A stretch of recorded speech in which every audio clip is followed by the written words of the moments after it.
নমস্কার বন্ধুরা, অ্যাস্ট্রোলজার প্রিয়াঙ্কা চ্যানেলে সবাইকে স্বাগত জানিয়ে আমি প্রিয়াঙ্কা শুরু করছি আজকের আলোচনা। আগামী 30শে জুন শনিদেব কিন্তু বক্রি হবে এবং 15ই নভেম্বর পর্যন্ত সে বক্র অবস্থাতেই থাকবে এবং 139 দিনের যে এই সময়ে তিনি কিন্তু শতবিশা নক্ষত্রে অবস্থান করবে। তো এই যে বক্র অবস্থা, তার যে প্রভাব সেটি কন্যা রাশির উপর কেমন পড়বে সে বিষয়ে কিন্তু আজকে আলোচনা করব। প্রথমেই জেনে দেখা দরকার বক্রি গ্রহ কী বা বক্রি শনি কী। অ্যাকচুয়ালি শনি বক্রি হয় না বা গ্রহ কিন্তু কখনো বক্রি হয় না, বক্রি হয় তার গতি। তো বক্র গতিই বা কী এটা অবশ্যই জানা দরকার। বক্র গতি হলো একটি আপাত গতি। পৃথিবীর একটি নিজস্ব গতি আছে এবং শনি গ্রহেরও একটি নিজস্ব গতি আছে। যখন পৃথিবীর গতি সাপেক্ষে শনি গ্রহের গতি খানিকটা কমে যায়, তখন মনে হয় যেন শনি গ্রহটি পৃথিবীর দিকে এগিয়ে আসছে। এই যে মনে হওয়া গতি, অর্থাৎ মনে হওয়া যে আপাত গতি, সেটাকেই বলা হয় বক্রগতি। তো বক্রতাপ্রাপ্ত যে গ্রহগুলো, অর্থাৎ বক্রতা গতিপ্রাপ্ত যে গ্রহগুলো, সেগুলোকে নিয়ে এক একজন এক এক রকম কথা বলে। কেউ বলে যে এই গ্রহটির হয়তো অশুভ প্রভাব দেবে, আবার কেউ বলে এই গ্রহটি শুভ প্রভাব দেবে। আসলে শুভ প্রভাব বা অশুভ প্রভাব সবই ভাব সাপেক্ষে, লগ্ন সাপেক্ষে এগুলো কিন্তু বিচার করতে হয়। ভাব সাপেক্ষে যদি অশুভ গ্রহ বক্রি হয়, তখন তার ফলদান করার ক্ষমতা কমে যায়, তখন তাকে শুভ হিসেবে বিবেচনা করা হয়। আবার যখন শুভ গ্রহ ভাব সাপেক্ষে তার ফলদান করার ক্ষমতা কমিয়ে দেয়, তখন তাকে আমরা অশুভ বলেই বিবেচনা করি। তো শতবিশা নক্ষত্রে অর্থাৎ রাহু নক্ষত্রে অবস্থান করবে। তো কন্যা রাশি হলো কালপুরুষের ষষ্ঠ রাশি এবং কন্যা রাশির জাতকরা বুধের জাতক হয়ে থাকে এবং পৃথ্বীতত্ত্বের একটু প্রভাব কিন্তু কন্যা রাশি জাতক জাতিকাদের মধ্যে দেখা যায়। কন্যা রাশির সাপেক্ষে শনিদেব কিন্তু একদিকে যেমন পঞ্চমপতি, অপরদিকে কিন্তু ষষ্ঠপতি। তো শনি মহারাজ কিন্তু ষষ্ঠভাবে বক্রি অবস্থাতেই থাকবে। তার ফলে কিন্তু কী রেজাল্ট আসতে পারে সে বিষয়ে আজকে অবশ্যই আমি বলবো। ষষ্ঠভাবে শনি থাকার ফলে বেশ কিছু সমস্যা কিন্তু কন্যা রাশি বা কন্যা লগ্নে জাতক জাতিকাদের ভোগ করতে হচ্ছিল।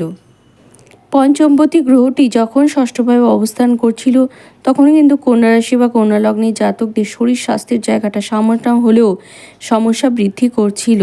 এবার যখন এই গ্রহটি বক্রি হয়ে গেছে, তখন তার ফলদান করার ক্ষমতা, অর্থাৎ খারাপ ফলদান করার ক্ষমতা কিছুটা হলেও কমেছে। কন্যা রাশি বা কন্যা লগ্নের জাতক জাতিকাদের শরীর স্বাস্থ্যের জায়গাটা কিছুটা হলেও বেটার হবে। এবং তার সাথে সাথে যেটা হয়, যেহেতু ষষ্ঠভাবে শনি নিজের ঘরে অবস্থান করছিল, এই জন্য শত্রুরা কিন্তু বেশ শক্তিশালী হয়ে উঠছিল। তো এবার দেখা যাবে যে শত্রুরা কিন্তু অতটা ক্ষতি করতে পারবে না, যেহেতু শনিদেবের ক্ষমতা কিছুটা হলেও কমে গেছে। আবার ষষ্ঠ ভাব থেকে কিন্তু আমরা পরিশ্রমের জায়গাটাকেও বিচার করি। ষষ্ঠভাবে শনির মতো একটি পাপগ্রহ থাকার ফলে কিন্তু কন্যা রাশি বা কন্যা লগ্নে জাতক জাতিকাদের পরিশ্রমের হার মারাত্মক রেটে বেড়ে গেছিল। তো এবার যেহেতু শনি বক্রি হয়ে যাবে, এই জন্য কিন্তু তার পরিশ্রমের ক্ষমতা বা পরিশ্রম করার যে মানসিকতা, সেটা কিন্তু কিছুটা হলেও কমবে, অথবা প্রয়োজনীয়তাও হয়তো কিছুটা হলেও কমতে পারে। তবে ষষ্ঠ ভাব থেকে কিন্তু চাকরি পাওয়ার জায়গাটাকেও আমরা বিচার করি। যেহেতু ষষ্ঠভাবে শনি বক্রি হয়ে যাবে, এই জন্য কিন্তু দেখা যাবে যে চাকরি পাওয়ার যে তার যে পরিধিটা, সেটা কিন্তু একটু হলেও কমবে এবং দেখা যাবে যে কন্যা রাশি বা কন্যা লগ্নের জাতক জাতিকারা গতানুগতিক কাজের তুলনায় যে সমস্ত কাজে নতুনত্ব আছে, এই ধরনের কোনো কাজ তারা খুঁজে নিতে চাইবেন। ষষ্ঠভাবে শনি গ্রহ অবস্থান করে তার তৃতীয় দৃষ্টি অষ্টম ভাবেই কিন্তু দিচ্ছিল। অষ্টম ভাব থেকে কিন্তু আমরা ইনকিউরেবল ডিজিজকেও বিচার করি। যেহেতু শনি গ্রহ ব্যথা যন্ত্রণার কারক গ্রহ হিসেবে বিবেচনা করা হয় এবং যে কোনো বিষয়কে শনি কিন্তু ভীষণভাবে দীর্ঘায়িত করে।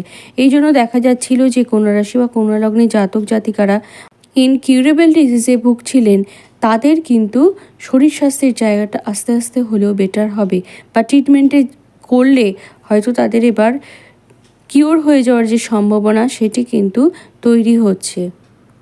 তবে যে সমস্ত জাতক জাতিকারা সাবকনশিয়াস মাইন্ডের কাজ করে থাকেন। শনিদেব যেহেতু পঞ্চমপতি হয়ে অষ্টম ভাবে সাথে একটা কানেকশান তৈরি করেছিল, এই জন্য জ্যোতিষ বা তন্ত্র বিষয়ক চর্চা যারা করেন তাদের সেই জায়গাটাতে কিন্তু একটু সমস্যা আসতে পারে। শনি যেহেতু পঞ্চমপতি ষষ্ঠ ভাবে থেকে দ্বাদশ ভাবকে কানেক্ট করছে, এই জন্য কিন্তু দেখা যাবে যে সমস্ত জাতক জাতিকাদের পড়াশোনার জায়গাটা ভালো, এই সময় কিন্তু তাদের বিদেশ যাত্রার যে যোগ সেটি কিন্তু খুবভাবেই দেখা যাচ্ছে। এবং তার সাথে সাথে দেখা যাবে যে যে সমস্ত জাতক জাতিকাদের এতদিন ঘুমের সমস্যা হচ্ছিল বা তাদের হয়তো কোনো শারীরিক সমস্যার কারণে হসপিটালাইজড হতে হচ্ছিল বা হসপিটালে ভর্তি আছেন, কিছুতেই কিওর হচ্ছেন না, তাদের কিন্তু এই সময় হসপিটাল থেকে আসার একটা সম্ভাবনা সেটিও কিন্তু তৈরি হচ্ছে। আবার শনি কিন্তু ষষ্ঠভাবে অবস্থান করে তার দশম দৃষ্টি তৃতীয় ভাবকে দিচ্ছে। তৃতীয় ভাবে শনির একটা প্রভাব কাজ করার ফলে দেখা যাচ্ছিল যে কন্যা রাশি বা কন্যা লগ্নের জাতক জাতিকাদের ধৈর্যের জায়গাটা কিন্তু খুব ভালো ছিল, কারণ শনি কিন্তু ধীর স্থির গ্রহ। শনির মধ্যে কোনো হঠকারিতা নেই। শনি একাধারে নিজের কাজটাই নিজে করতে পারে। কিন্তু এই সময় যখন বকরি গ্রহ অর্থাৎ বকরি শনির একটা দৃষ্টি কাজ করছে, কন্যা রাশি বা কন্যা লগ্নের জাতক জাতিকাদের মধ্যে কিন্তু এবার ধৈর্যচ্যুতি ঘটার একটা সম্ভাবনা সেটি কিন্তু দেখা যাবে। তবে এক্ষেত্রে বলবো যে কন্যা রাশি বা কন্যা লগ্নের জাতক জাতিকাদের মধ্যে গতানুগতিক কাজের তুলনায় নতুন কোনো কাজ সেটা ট্রাই করার যে প্রবণতা সেটি কিন্তু বৃদ্ধি পাবে। এক্ষেত্রে কিন্তু বলা যায় যে সমস্ত কন্যা রাশি বা কন্যা লগ্নের জাতক জাতিকারা ক্রিয়েটিভিটির সাথে যুক্ত আছেন, প্রত্যেক দিন তাদের কাজে নতুনত্ব কিছু ইনপুট করতে হয়, তাদের ক্ষেত্রে কিন্তু এই যে বকরি শনি হওয়ার ফলে একটু কিন্তু সুবিধাই এনে দেবে।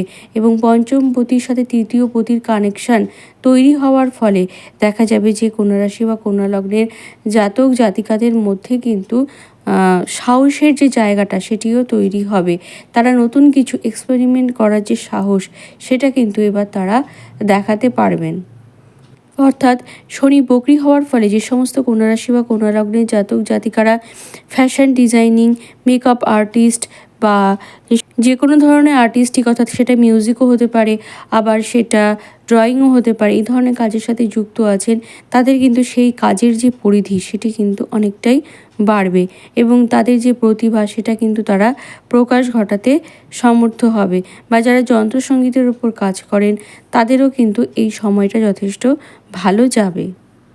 ষষ্ঠপতি হিসেবে শনি যখন তৃতীয় ভাবকে কানেক্ট করবে তখন দেখা যাবে যে প্রতিবেশীদের সাথে কিন্তু শত্রুতা এতদিন ধরে বেড়ে গেছিল, কিন্তু এবার যেহেতু শনি বকরি হবে এই জন্য কিন্তু প্রতিবেশীদের সাথে শত্রুতা বা ঝগড়া অশান্তি এই জায়গাটা কিন্তু কিছুটা হলেও কমে যাবে।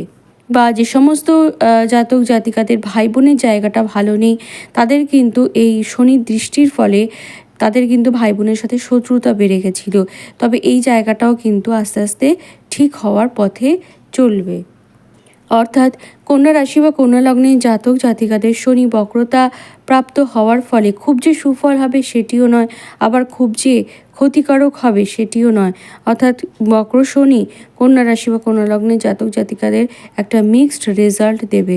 তো আজকের মতো কন্যা রাশি সম্পর্কে আলোচনা এ পর্যন্তই। পরের দিন আসবো অন্য কোনো রাশিকে নিয়ে। আজকের মতো আপনারা ভালো থাকুন, সুস্থ থাকুন, আপনাদের দিন খুব ভালো কাটুক এই কামনা জানিয়ে আজকের মতো ভিডিওটা এখানেই শেষ করছি। নমস্কার।